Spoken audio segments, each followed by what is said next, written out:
Hello everyone, welcome to UPSC Akhada. HCS prelims 2026 का जो paper हुआ था उसमें सब्जेक्ट वाइज हम हर क्वेश्चंस को देख रहे हैं, है ना, एनालाइज कर रहे हैं कैसे आपको कट ऑफ क्लियर करनी थी, कैसे किन क्वेश्चन को अटेम्प्ट करना था। आज जो लास्ट पोर्शन है साइंस का वो मैं आपके साथ डिस्कस करूंगा। पहले वाले पोर्शन आप यूपीएससी अखाड़ा का जो यूट्यूब चैनल है उसमें आप प्लेलिस्ट बनी हुई है अलग से, वहां पे जाके आप हिस्ट्री के, हरियाणा जीके के, बाकी जो सब्जेक्ट्स है उनके एचसीएस पीवाई प्रीवियस ईयर जो क्वेश्चन है वो आप देख सकते हो। और स्पेशली जो 2026 का पेपर हुआ है इसको भी मैंने पूरा एनालाइज कर रखा है आपके लिए।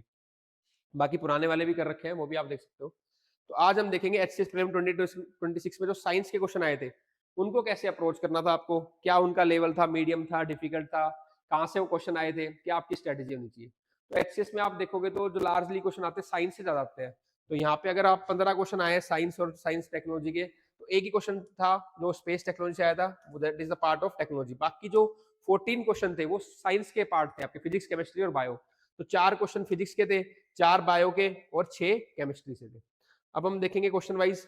आपने भी क्वेश्चन जब भी आपकी स्क्रीन पे आएगा पॉज करके क्वेश्चन को आंसर करना है, फिर आपको उसका सॉल्यूशन देखना है। मैं आपके साथ डिस्कस करूंगा कैसे आपने उसको अप्रोच करना है।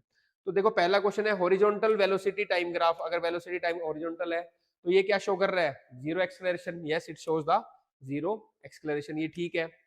Linear velocity time graph with non zero slope, तो नॉन जीरो स्लोप आपका इस तरीके का हो जाएगा। इट शोज यूनिफॉर्म मोशन, नहीं यूनिफॉर्म मोशन तो ये वाला शो करता है, तो ये गलत होगी स्टेटमेंट आपकी। नेक्स्ट कर्व्ड टाइम ग्राफ, कोई कर्व टाइम ग्राफ है तो it shows non uniform motion. Yes, ये स्टेटमेंट ठीक है। तो इसका आंसर आएगा ओनली 2 पेयर्स। बाकी ये एनसीईआरटी से था पूरा, मैंने आपको एक्सप्लेनेशन एक एक दे रखा है, आप इसको पढ़ सकते हो। और जो हमारा एचसीएस अखाड़ा टेलीग्राम चैनल है वहां पे ये पीडीएफ भी प्रोवाइड करा देंगे आपको। सारे मैंने ग्राफ टेबल आपको सारा समझा रखा है, एनसीईआरटी का क्वेश्चन है, इजीली आपको एक क्लियर हो जाएंगी चीजें इसके। नेक्स्ट देखो, अगर एक कॉपर कह रहा है, एक कॉपर है और एक निकोरम, 2 वायर है, उनमें सेम लेंथ है, सेम एरिया है, सेम उनका क्रॉस सेक्शन एरिया है, सेम करंट सेम टाइम के लिए अगर उन दोनों से पास होगा तो क्या उनमें सेम हीट प्रोड्यूस होगी? ऐसा नहीं है, बिकॉज जो हीट प्रोड्यूस होगी वो डिपेंड किस पे ऊपर करेगी, आपके ऊपर, कि उसकी रेसिस्टिविटी क्या है मटेरियल की। हर एक मटेरियल की रेसिस्टिविटी क्या होती है, अलग होती है। तो कॉपर की रेसिस्टिविटी अलग है, निक्रोम की अलग है। तो निक्रोम में ज्यादा है रेसिस्टिविटी, वहां पे क्या होगा, रेजिस्टेंस ज्यादा प्रोड्यूस होगा, हीट ज्यादा प्रोड्यूस होगी। तो ये स्टेटमेंट आपकी क्या हो जाएगी, गलत हो जाएगी।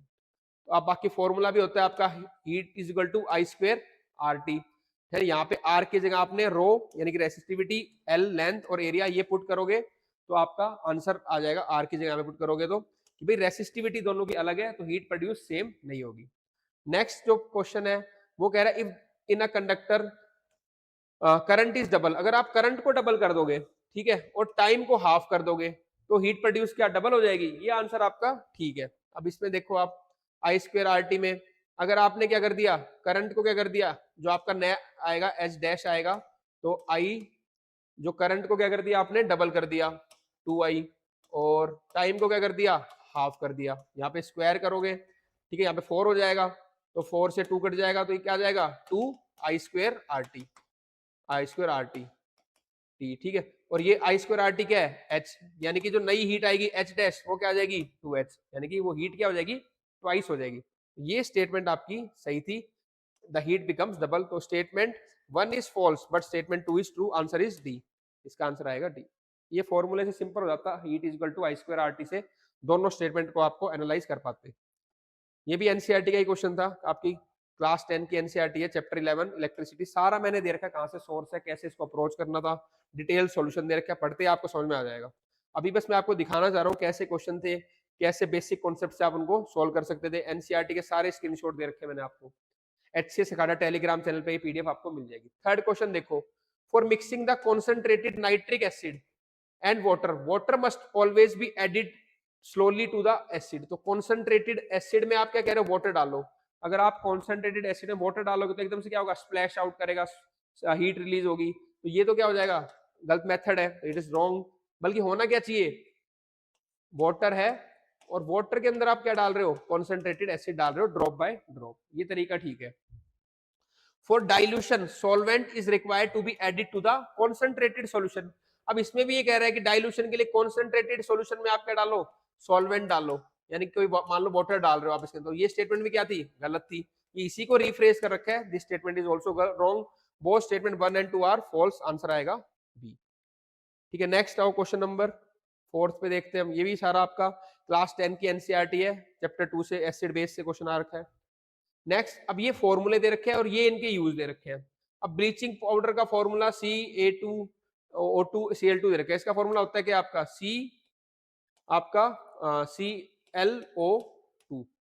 ठीक है, तो ये फॉर्मूला यहाँ पे गलत दे रखा है। नेक्स्ट, अगर आप इसमें देखो भी एक्सप्लेनेशन मैंने दे रखा है इसका, that is the CaClO2, this is the formula, तो this is incorrectly matched. Baking सोडे का फॉर्मूला भी है बेकिंग सोडा का और यूज भी है सोडा एसिड फायर एक्सटिंग्विशर, ये स्टेटमेंट ठीक है आपकी। वॉशिंग सोडा का Na2CO3.10S2 होता है ना, एनसीईआरटी का क्वेश्चन है, तो ये स्टेटमेंट भी आपकी गलत है, आंसर आएगा ओनली 1। तो ये करेक्ट मैच थी, बट थर्ड वाली आपकी इनकरेक्टली मैच थी, ये आएगा Na2CO3.10S2। चैप्टर 10 साइंस का एसिड बेस, ये चैप्टर बहुत इंपॉर्टेंट है, पहले भी इस चैप्टर से बहुत क्वेश्चन आए एसिड बेस और सॉल्ट से, और इस बार भी आपके क्वेश्चन आए इससे, तो आंसर इज आएगा ए ओनली 1। नेक्स्ट आओ क्वेश्चन नंबर 5 पे। ये इसी एनसीईआरटी के सारे स्क्रीनशॉट दे रखे हैं, यूजेस बता रखे हैं, आप इनको डिटेल में पढ़ सकते हो।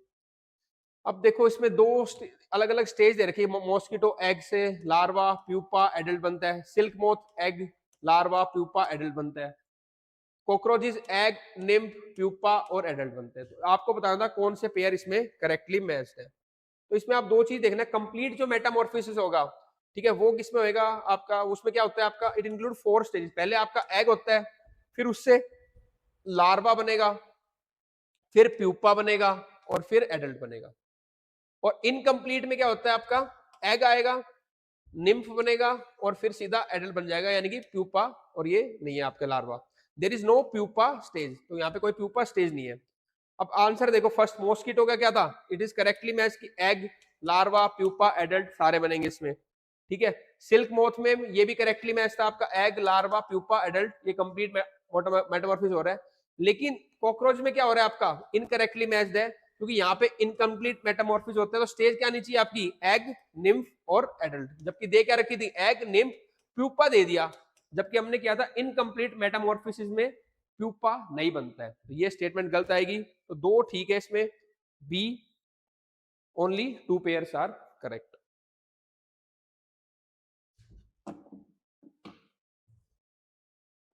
नेक्स्ट आओ क्वेश्चन नंबर 6 पे। अभी तक हमने 5 क्वेश्चन किए हैं, ठीक है, तो उनमें से मैं कहूंगा 3 से 4 तो आप आराम से कर पाते, एक दो जो क्वेश्चन होते हैं डिफिकल्ट हो सकते हैं। ऐसे अगर आप 15 क्वेश्चन करोगे तो इजीली 10 क्वेश्चन तो आप कर पाते, 5 क्वेश्चन चलो मान लेंगे डिफिकल्ट है। और जो मैंने आपको पहली वीडियोस में फ्रेमवर्क बताया, तो अगर आप उनको इजीली फॉलो करोगे तो कट ऑफ आपकी जो 52.5 है वो इजीली, इजी और मीडियम क्वेश्चन भी अगर आप सॉल्व करते उनसे आपके कवर हो जाते हैं। लास्ट में मैं और डिस्कस कर लूंगा आपके साथ एक बार, कैसे अलग अलग सेक्शन से हमें क्वेश्चन जो इजी और मीडियम थे वो भी अगर आप सॉल्व करते तो भी आपका पेपर पास हो जाता। इससे जो पहले वाली वीडियोस है हरियाणा जीके वाली, उसमें मैंने पूरा डिटेल में डिस्कस किया, आप उसको भी देख सकते हो कि कैसे हम कितने कितने क्वेश्चन अलग अलग सेक्शन से कर लेते। अगर साइंस से यहाँ से 10 क्वेश्चन हो जाते हैं आराम से, तो आप आराम से कट ऑफ क्लियर करते। इवन 8 भी कर लेते तब भी ऐसा कुछ नहीं था।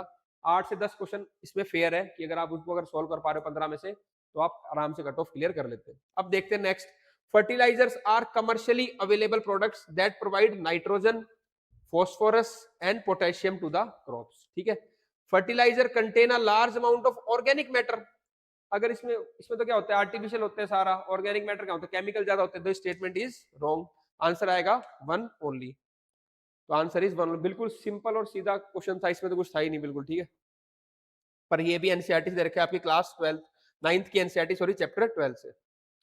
नेक्स्ट आओ आप, देयर आर डिफरेंट मेथड दे रखे हैं। Natural contraceptives, it is related to the lactational amenorrhoea. तो मान लो प्रेगनेंसी के बाद जो टाइम आता है उसको बोलते हैं लैक्टेशनल एमिनोरिया। ठीक है, ये क्या होता है आपका 3 मंथ्स तक it is act as a natural contraceptive, ये ठीक है आपका।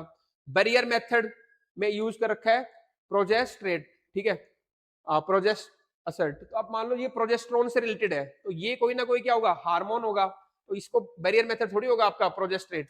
ठीक है, तो ये स्टेटमेंट क्या हो जाएगी आपकी, रॉन्ग है, तो ये बैरियर मेथड नहीं है। और हार्मोन में डाल रखा है आपका सहेली, जबकि सहेली तो क्या आती है, टैबलेट्स आती है, तो ये स्टेटमेंट भी आपकी गलत है। इसमें आंसर क्या आएगा, only 1 pair.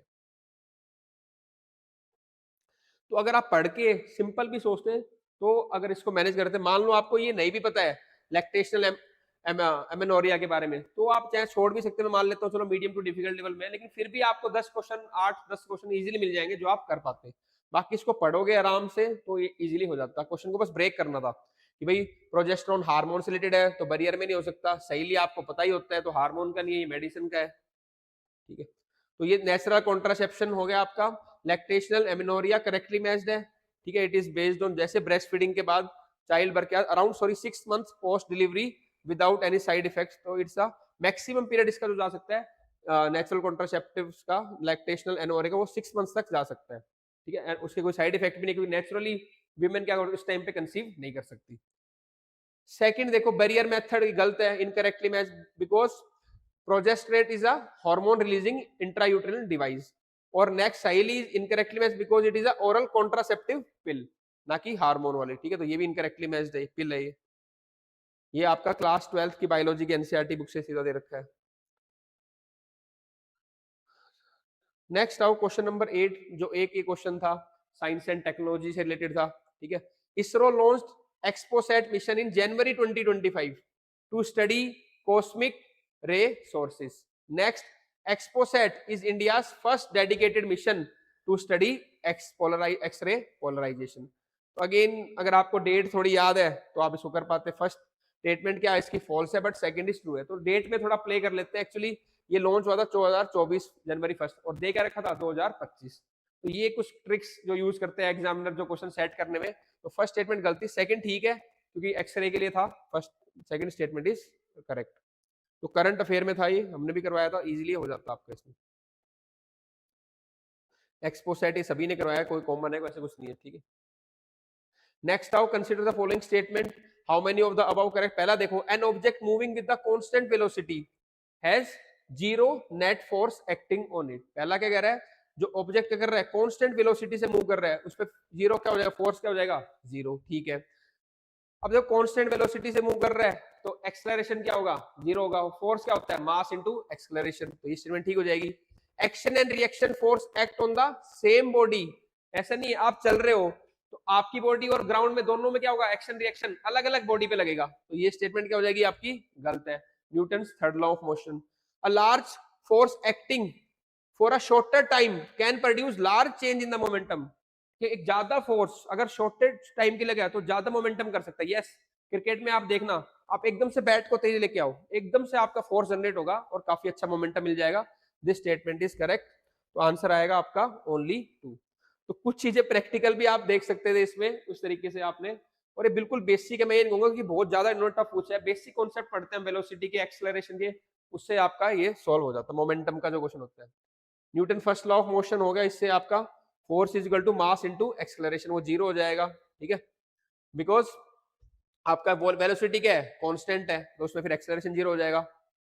Next is the Newton third law motion क्या कहता है कि ऑल द फोर्स एक्शन और reaction force always act on the two different bodies. ये क्या कह रहे हैं, सेम बॉडी के ऊपर है, तो ये गलत हो गया था। थर्ड आपका that is the second law of motion क्या कहता है, इंपल्स वाला जो पार्ट मैंने आपको बताया, एकदम से चेंज इन मोमेंटम कम टाइम में आप फास्ट करोगे तो भी हो जाएगा। क्रिकेट बैट का example, like bat striking a cricket ball. Question 10 देखो, if a ciliary muscles are relax, अगर आपकी सिलेरी मसल्स रिलैक्स हो रही है, the focal length of the eye increase, तो उससे क्या होगा, आपका रिलैक्स होने से फोकल लेंथ थोड़ा बढ़ जाता है। If the lens become thicker it enable to see the nearby object, और जब नियर बाय ऑब्जेक्ट होता है तो आपका लेंस कॉन्ट्रैक्ट करता है, थिकर हो जाता है। ये स्टेटमेंट भी आपकी ठीक है, ये भी ठीक है। For young adult normal vision is the near point क्या आएगा आपका 25 सेंटीमीटर। तो इसमें आपके तीनों पेयर करेक्टली मैच्ड है। बिल्कुल सिंपल सीधी स्टेटमेंट थी, इजीली डुएबल था। बेसिक अगर आपको पता होता कैसे सिलेरी मसल कॉन्ट्रैक्ट करती है, एक्सपेंड करती है, कॉन्ट्रैक्ट करती है, expand for the for object, contract for the nearby object, तो वो हो जाता है उससे। एनसीईआरटी का क्वेश्चन था सिंपल। डिजीज से भी क्वेश्चन आ चुका है, वो मैंने डिजीज भी आपको दे दिए यहाँ पे, आई से रिलेटेड जो है।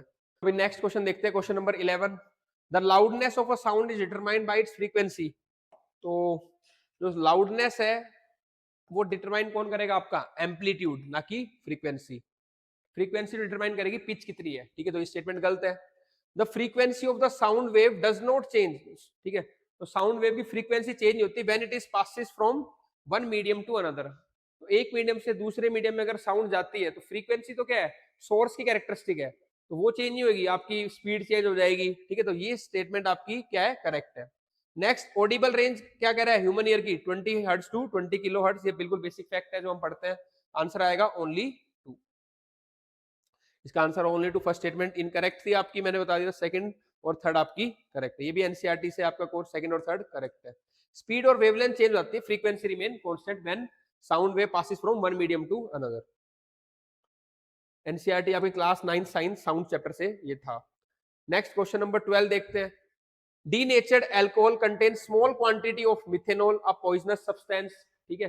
डीनेचर्ड अल्कोहल में क्या करते हैं, थोड़ा सा मिथेनॉल डाल देते हैं ताकि क्या हो, उसको इंडस्ट्री में अगर यूज हो रही है अल्कोहल तो उसको कोई लोग पी ना जाए, ठीक है ना, इसलिए it's true. Methanol is a poisonous because it oxidise to methanoic acid in liver which coagulates the protoplasm. तो ये कह रहा है कि भाई मिथेनॉल से क्या बना देती है, मिथेनोइक एसिड। तो ये स्टेटमेंट भी आपकी क्या होगी, दोनों करेक्ट होंगी। आप वैसे ही सोचो, जब भी कोई पॉइजनस चीज होती है क्या बनती है, वो एसिड बनता है, ठीक है। तो ये मिथेनोइक एसिड बनके क्या करती है, आपको पॉइजनस बना देती है। और सेकंड स्टेटमेंट भी आपकी ठीक है, आंसर आएगा A, both statement 1 and 2 are correct. NCERT का पार्ट है आपका class 10 NCERT chapter 4। Question number 13 इधर दे रखा है, स्मोक, ये क्या है, कोलॉइड, ठीक है। गैस इन सॉलिड, ठीक है, बल्कि उल्टा है, गैस, ठीक है। तो गैस तो ये पर क्या है, स्मोक क्या है, सॉलिड के जो पार्टिकल है वो किसके अंदर है, गैस के अंदर। तो स्मोक कोलॉइड है, ठीक है, पर किसका, सॉलिड इन गैस, उल्टा दे रखा है, स्टेटमेंट गलत हो जाएगी आपकी।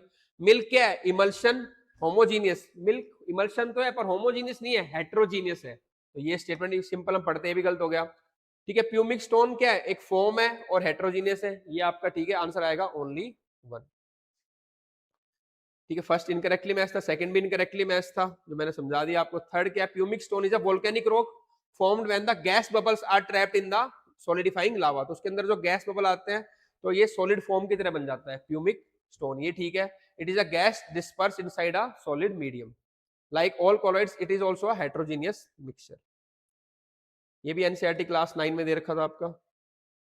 14 क्वेश्चन देखो भाई, all metal evolve hydrogen gas upon reaction with hydrochloric acid. Second, hydro, अब देखो सारे मेटल थोड़ी करेंगे hydrogen gas evolve when react with the hydrochloric acid. तो फर्स्ट स्टेटमेंट तो आपकी क्या होगी, wrong. Hydrogen carbonates of all metal except sodium react with the acid to give a corresponding salt, carbon dioxide and water. तो ऐसा नहीं है कि भाई सोडियम को छोड़ के, सोडियम भी इंक्लूड है। तो दोनों स्टेटमेंट इसमें क्या आएंगी आपकी, statement 1 and 2 both are false. Answer आएगा B, both statement 1 and 2 are false. तो ये आप दोनों स्टेटमेंट आपकी गलत है। लास्ट, ये भी एनसीईआरटी का क्लास 10 की एनसीईआरटी था। लास्ट क्वेश्चन हम देखते हैं, दैट इज 15। डेंटल कैरीज और tooth decay begin when the bacteria acting on the sugar produce alcohol that soften and demineralize the enamel। तो मैंने आपको ये बताया था, कोई भी नुकसान कर रहा है, डिग्रेड कर रहा है, तो वो क्या करेगा, एसिड बनाएगा। यहाँ पे अल्कोहल नहीं बनेगा, यहाँ पे क्या बनेगा, एसिड। तो ये स्टेटमेंट रॉन्ग हो जाएगी आपकी। आपको बहुत ज्यादा डेप्थ में ना भी पता हो, बस आप बेसिक बेसिक कॉन्सेप्ट पता हो, तब भी आप साइंस वाले क्वेश्चन कर पाते हैं। डेंटल कैरीज और tooth decay begins when bacteria acting on sugar produce acetone that soften or demineralize the enamel। dental caries tooth decay begin when the bacteria acting on sugar produce acids, यहाँ acetone आ गया, यहाँ alcohol आ गया। तो ये statement केवल ठीक है, only 1, answer is only 1। Easily आप इसको कर पाते हैं, ठीक है। तो ये हमारा हो गया सारा एनालिसिस। तो इसमें भी मैंने आपको पहले ही कहा था कि ज्योग्राफी एनवायरनमेंट हो गया, हरियाणा जीके हो गया, साइंस हो गया, पॉलिटी आईआर हो गया, हिस्ट्री एंड कल्चर हो गया, सारे इकोनॉमिक्स हो गया, गवर्नमेंट स्कीम हो गया, सारे मैंने आपको डिस्कस किए। उनमें अगर आप इजी और मीडियम वाले क्वेश्चन कर लो तो आराम से आपके जो कट ऑफ थी वो क्लियर हो जाती। बहुत डिफिकल्ट जो क्वेश्चन है उनकी हमें टेंशन नहीं लेनी है, प्री में वो कट ऑफ डिटरमाइन भी नहीं करते हैं। तो आपकी जो तैयारी होनी चाहिए वो बिल्कुल जो बेसिक स्टैंडर्ड सोर्स है उन्हीं को मल्टीपल टाइम रिवाइज करके और अपने कॉन्सेप्ट को अप्लाई करना आना चाहिए आपको। इसमें भी थोड़ा एप्लीकेशन बेस्ड था, हालांकि डायरेक्ट क्वेश्चन थे एनसीईआरटी से, लेकिन अगर आपने कुछ चीजें स्किप भी की है पर आपके कॉन्सेप्ट क्लियर है तो आप आराम से इसको कर पाते हैं। बहुत ज्यादा मेरे को नहीं लगता साइंस वाला पार्ट डेप्थ में पूछा था, ठीक है, लेकिन हाँ कॉन्सेप्ट थे, डाइवर्स थे थोड़े चैप्टर्स, तो आपको कवर अच्छे से करने थे। All the best, thank you.